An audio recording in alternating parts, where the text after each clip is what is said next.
Hey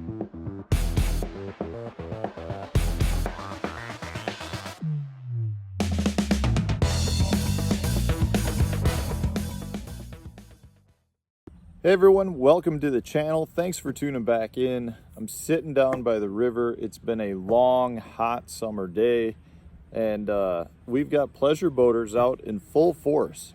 And generally, I think when the pleasure boaters are running up and down the river, what that does is deter the fishermen more than the anglers. You know, they're out there drinking their favorite beer, like this Central Waters Tropical Face Punch, guys. If you can get it, it is so good. That's all I gotta say. It's a perfect beer for a hot summer day. Anyways, with the pleasure boaters driving up and down the river, being silly, doing the things that they do, a lot of us say, you know what, we should just put the boat on the trailer and head in. If the fishing's not gonna be good, there's too many people on the water, and it's just the fish don't want to bite. They become inactive. And I got to tell you guys, I think that is a gross misinterpretation on our part. Really, I can tell you, I've had so many experiences where boat pressure and boat traffic increased my bite that it's ridiculous, to the point where I'm wishing for more boats. You know, I had a tournament, I'm going to say 2015, 2016 on Pickwick Lake, where I was fishing a ledge out in front of a boat launch. And I'm gonna tell you, every time a boat came in or came out of that ledge to that boat launch, I got a bite. I was literally sitting there fishing for 15, 20 minutes, never get a bite. A boat would go through the boating lane and I would cast into that prop wash of that boat and I would get bit on the first cast. I probably did that 5 or 6 times in a row, and it's just, those fish are waiting there in a boat lane, waiting for a boat to go by to stir up the bait fish, and then they take advantage of it.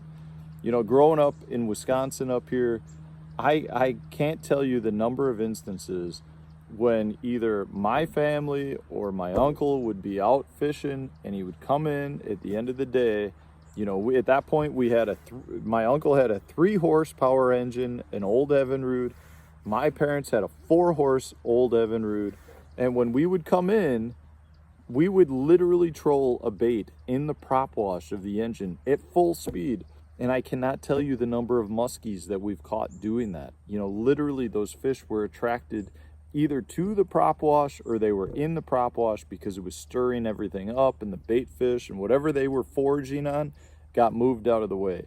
And it increased the number of bites for us. I mean, there's something to be said for people who are trolling are creating that prop wash disturbance, and therefore the fish behind the boat that they're driving over are becoming more active and therefore becoming more catchable.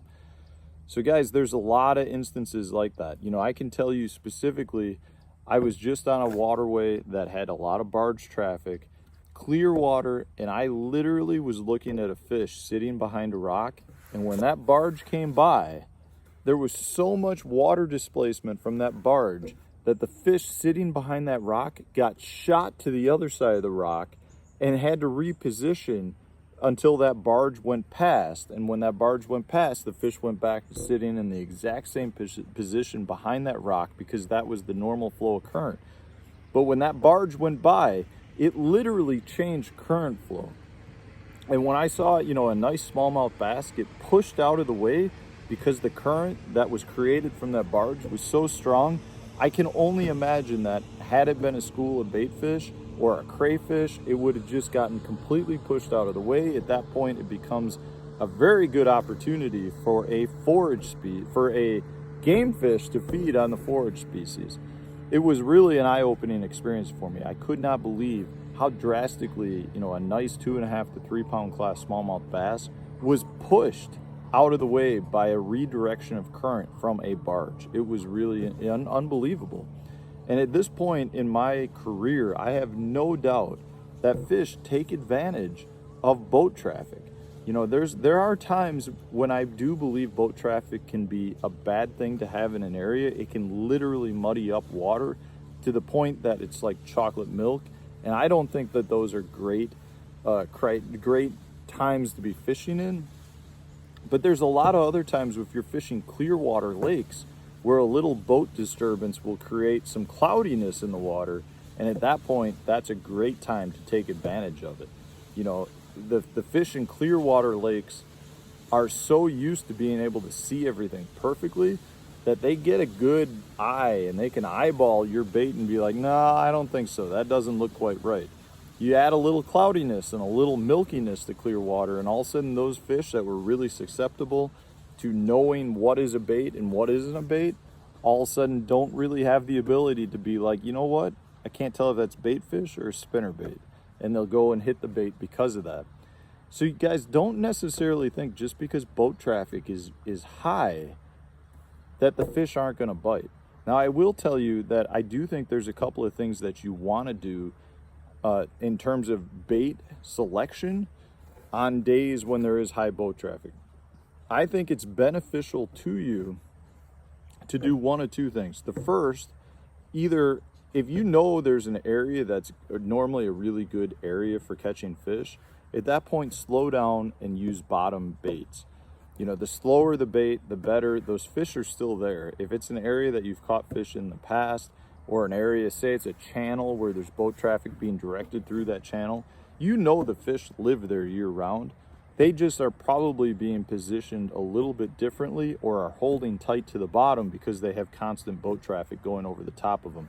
If that's the case, a slow moving bait on the bottom is a really good bait. You know, a weightless wacky rigged, if you have the patience to fish it a little deeper and fish it on the bottom, a NACO rig, a drop shot, a Carolina rig, those are the types of baits that you want to use in those situations.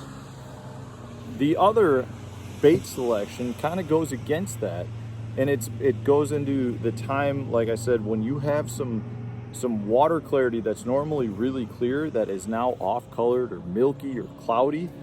That is absolutely the time to go with a more of a power fishing approach with a spinner bait, a chatterbait, crankbaits.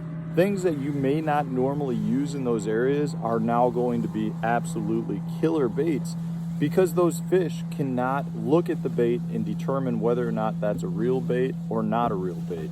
And if you've got the ability, you know, you got some areas where you know you can throw a spinner bait because the water's cloudy, you absolutely should take advantage of that. It will lead to you getting more bites. So next time you're on the water, guys, these summer months, they can be brutal from a boat traffic standpoint. But you can use that boat traffic to position the fish and to trigger those fish into biting. Don't let it make you think you shouldn't be on the water because you absolutely can use it to your advantage. It amazes me how good the bite can be when you've got pontoons and ski boats and wake boats going by left and right. Sometimes they make it better for you. You just have to recognize those times when that is happening and take advantage of it for yourself. So guys, if you enjoy the video, share it, like it, and you know, subscribe to the channel if you haven't done so already. We got new videos coming out every day, so stay tuned for tomorrow's. Thanks for watching.